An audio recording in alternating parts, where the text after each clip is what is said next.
So in today's video, I'm going to be going over combining like terms using the distributive property.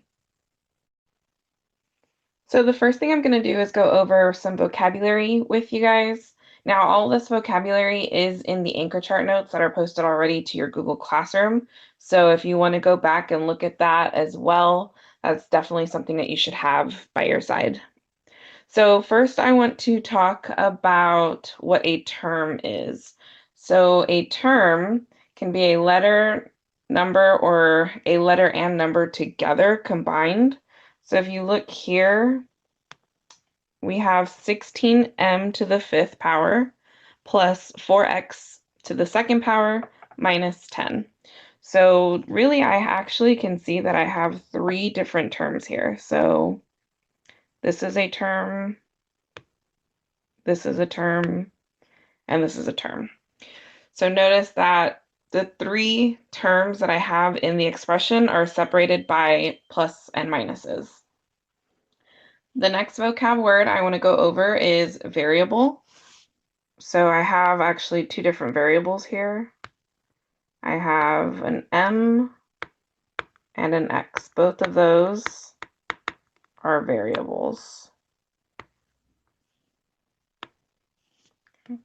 The next word I want to go over is a constant. So notice a constant is going to be a number that does not have a variable. So it's kind of like just a number standalone on its own. And then another vocab word I would like to go over is coefficient. So a coefficient is a number that's being multiplied by a variable. So really, if I look here at my expression, I have a coefficient of 16 and also 4. Those are both coefficients. Notice that 10 is not a coefficient, and that is because there is no variable right next to 10. So these are the main vocabulary words that you're going to be hearing for the next couple of weeks. So again, like I said, these are in your anchor chart notes already. They were in the Ed puzzle for lesson 1 and so on. So now I'm going to go over a couple of example problems with you guys before we start this lesson. So the directions say for you to simplify each expression using the distributive property. So if you look on the left, I have 3 times 2x minus 5 plus 5 times 3x plus 6. So notice that I do have those parentheses, and if you remember from last week's Ed puzzle, the distributive property means that we are going to be multiplying the number that is outside of the parenthesis times the terms that are inside of the parentheses. So let's look at our first example. I have the 3 times the 2x, but I'm also going to multiply it by that negative 5. So when I do that, 3 times 2x becomes 6x. 3 times negative 5 is negative 15. And notice that negative comes out in front of the 15 as a subtraction sign. Then I'm noticing in the second part of this, I have a plus 5 times 3x plus 6. And I'm going to do that again because I see the 5 outside of the parentheses. So 5 times 3x, and then again 5 times 6. So 5 times 3, that would be a positive 15x. And then 5 times 6, that would be a positive 30. So then I have the expression 6x minus 15 plus 15x plus 30. So at this point, I'm probably going to want to start simplifying the expression now that I've used the distributive property. So I'm going to combine all the like terms. So I notice that I have this positive 6x and a positive 15x. So I know if I combine those two together, if I add them, I'm going to get 21x.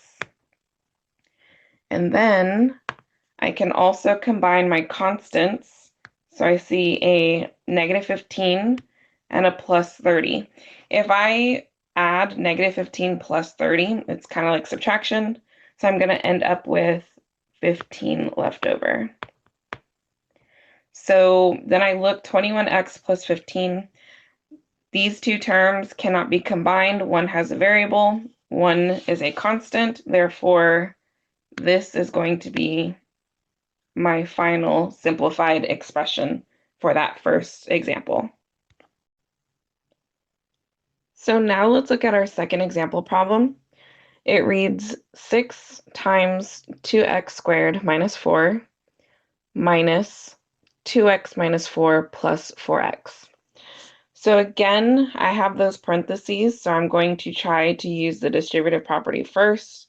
There's many different ways you can really tackle this problem, but for me, I know that I'm going to try to get rid of the parentheses using that distributive property, so that might be easier to kind of see. So the first parentheses, I've got 6 being multiplied times 2 terms inside. So I'm going to go ahead and say 6 times 2x squared. And then again, I got to do 6 times that negative 4. So 6 times 2x squared is 12x squared. Notice that nothing happens to the variable or the power. The only thing that got multiplied was the 6 and the 2. Then again, 6 times negative 4 is negative 24. Okay, so that first parentheses is gone now that I've distributed the 6 inside. And the next step, I have this minus sign that is right outside of that parentheses.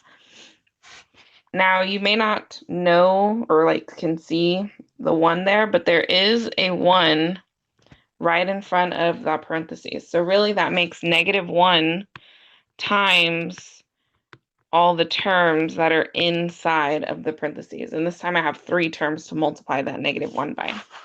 So negative 1 times 2x, that's just negative 2x. Negative 1 times negative 4, negative times negative makes a positive. And then negative 1 times positive 4x. So negative 4x. Okay, so I've distributed now. And what I want to do is, at this point, there's no more parentheses, so I can start combining all the like terms together. So I have this 12x squared. Now I do have other variables of x, but none of them have a power of 2. So really, this 12x squared is kind of on its own and can't be combined with anything. So that's just going to come straight down into my simplified expression. Next, I can go ahead and combine all of the x's. So here, I have negative 2x and then a negative 4x.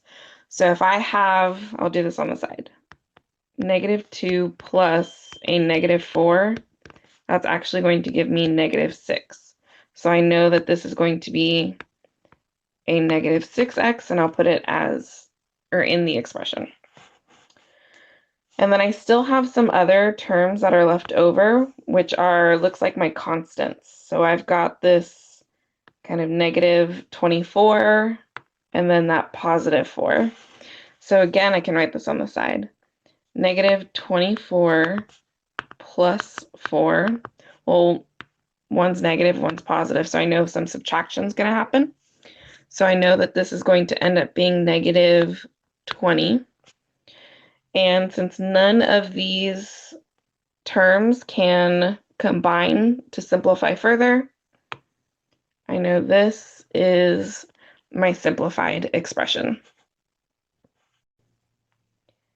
As always, let me know if you have any other questions about combining like terms and distributive property. I have found a few extra videos, so if you do need help, some of them have been posted already in the Google Classroom, so just look out for those.